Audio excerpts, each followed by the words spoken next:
ठीक है। ये क्वेश्चंस अगर आप एक बार आज वीडियो देखने के बाद आप खुद से कर लेंगे ना, उसके बाद जो भी एग्जाम होगा आपका, अगर उस एग्जाम में ये वाले क्वेश्चन आएंगे तो एटलीस्ट आप इन क्वेश्चन को कभी मिस नहीं करोगे। और ये क्वेश्चन बहुत ही स्कोरिंग होते हैं, आप बहुत अच्छा स्कोर कर सकते हैं अगर आप इन क्वेश्चन को भी अटेम्प्ट करें तो। ये क्वेश्चन छोड़ने के लिए बिल्कुल नहीं होते हैं। ऐसा देखने में लगता है कि ये क्वेश्चन छोड़ने के लिए हैं, बट ये क्वेश्चन एग्जाम में करने के लिए ही होते हैं। तो आपको इन क्वेश्चंस को ध्यान से देखना है और सॉल्व करना है। ठीक है, तो देखो जो हमारा क्वेश्चन है, जो हम आज आपको ट्रिक बताएंगे वो कुछ ऐसा है।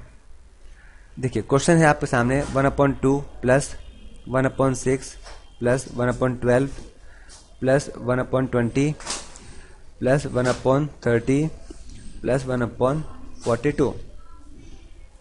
अब देखिए अगर आपको ये क्वेश्चन सॉल्व करना पड़ जाए तो कितना टिपिकल क्वेश्चन लग रहा है देखने में, कि आपको इन सबका एलसीएम लेना पड़ेगा। सबका एलसीएम लो, सॉल्व करो, फ्रैक्शन में वैल्यू निकालो, तब जाके आंसर आएगा मीन्स।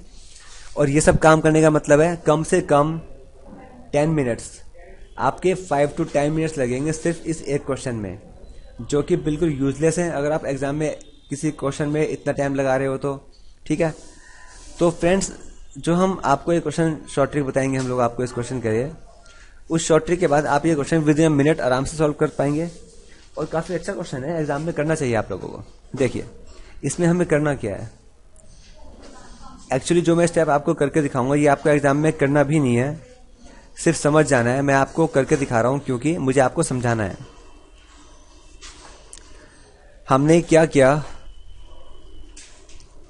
1/2 को लिख लिया, 1/1 into 2, 1/6 को लिखा, 2 into 3, 12 को लिखा, 3 into 4, 20 को लिखा, 4 into 5, 30 को लिखा हमने 5 into 6, 42 को हमने लिखा 6 into 7।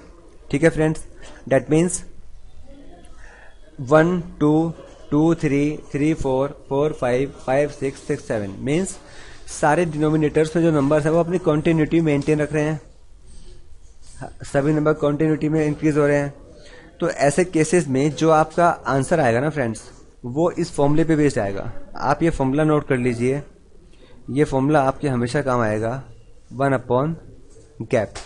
ये गैप क्या होगा मैं आपको बताऊंगा अभी। यहाँ पे आएगा T1, यहाँ पे आएगा T2। ठीक है, ये तो आपका फॉर्मूला है।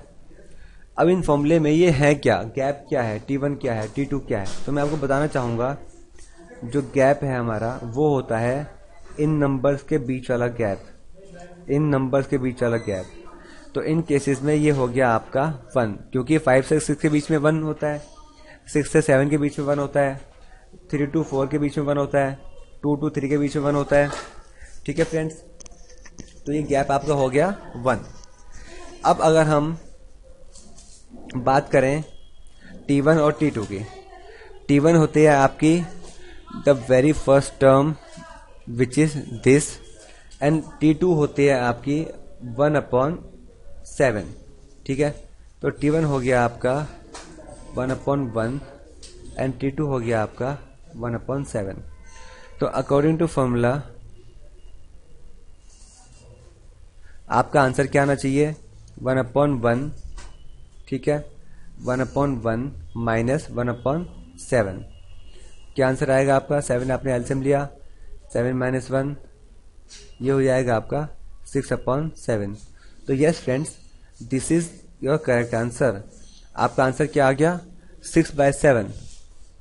ठीक है, अब हम इसी फॉर्मूला पे बेस्ड सेकंड क्वेश्चन करेंगे, and the second question is 1/3 plus 1/15 plus 1/35 plus 1/63 plus 1/99। जैसा हमने अभी फर्स्ट क्वेश्चन किया था, अगर हम उसी क्वेश्चन की तरह इसको भी सॉल्व करें तो हमारी वैल्यूज क्या आएंगी।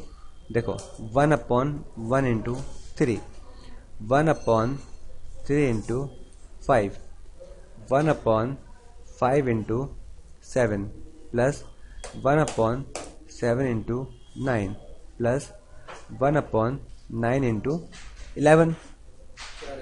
ठीक है, देखो जो हमारा फॉर्मूला था वो क्या था, फॉर्मूला इक्वल्स टू 1/गैप T1 माइनस T2।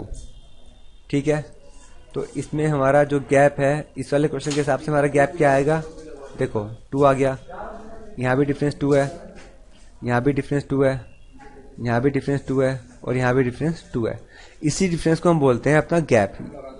ये होता है हमारा गैप, ठीक है। तो गैप हमारा यहाँ पे क्या आ गया इस वाले क्वेश्चन के लिए, 2। अब T1 और T2 क्या आएगा इसमें, देखो T1 हमारा हो गया 1/1, 1/1। T2 हमारा हो गया 1/11, ये हमारा हो गया 1/11। तो फॉर्मूले में अगर हम वैल्यू को रखें तो हमारा आंसर क्या आएगा, 1/2, 1/1 माइनस 1/11, ठीक है।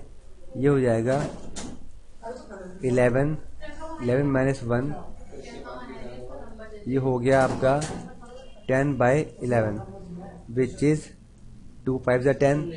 तो आपका फाइनल आंसर क्या आएगा फ्रेंड्स, 5/11। तो it is our final answer, ठीक है फ्रेंड्स।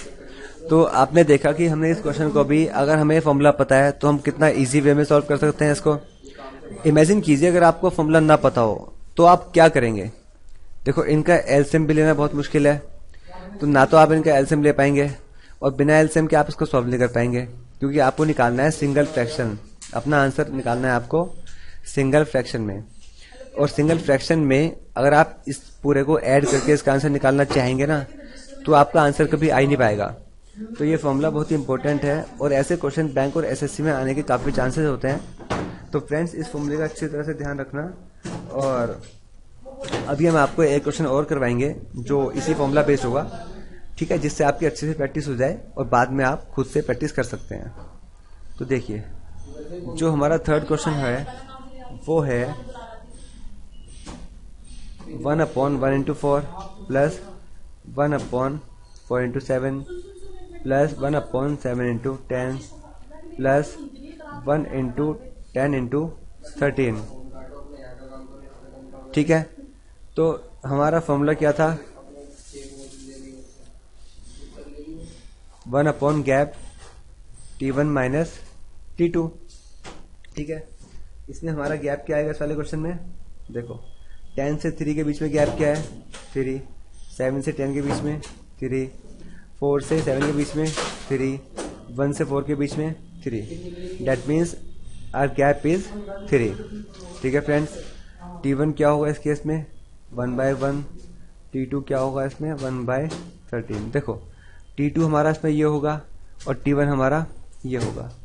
तो अगर हम डायरेक्टली अपने फॉर्मूला में इसकी वैल्यू रखें तो हमारा आंसर क्या आएगा, 1/3, 1/1 माइनस 1/13। और इसको अगर हम फर्दर सॉल्व करें तो हमारा आएगा 13 minus 1 which is 1/3, 12/13, 3 4 that means our answer is 4/13 and yes this is our correct answer. So friends अगर आपने ध्यान दिया हो तो ये तीनों क्वेश्चन हमने इस फॉर्मूले की हेल्प से बहुत इजीली फाइंड कर लिए अपने आंसर्स को। तो अगर आप भी इस फॉर्मूले का यूज़ करना चाहते हैं एग्जाम में और अपना टाइम बचाना चाहते हैं तो इन क्वेश्चन की प्रैक्टिस कीजिए ताकि एग्जाम में आपके माइंड में ये फॉर्मूला तुरंत स्ट्राइक करे, ठीक है फ्रेंड्स। तो ऐसे ही कुछ और सिंप्लीफिकेशन के ट्रिकी क्वेश्चंस के साथ हम नेक्स्ट वीडियो में मिलेंगे आपसे, तब तक के लिए ऑल द बेस्ट।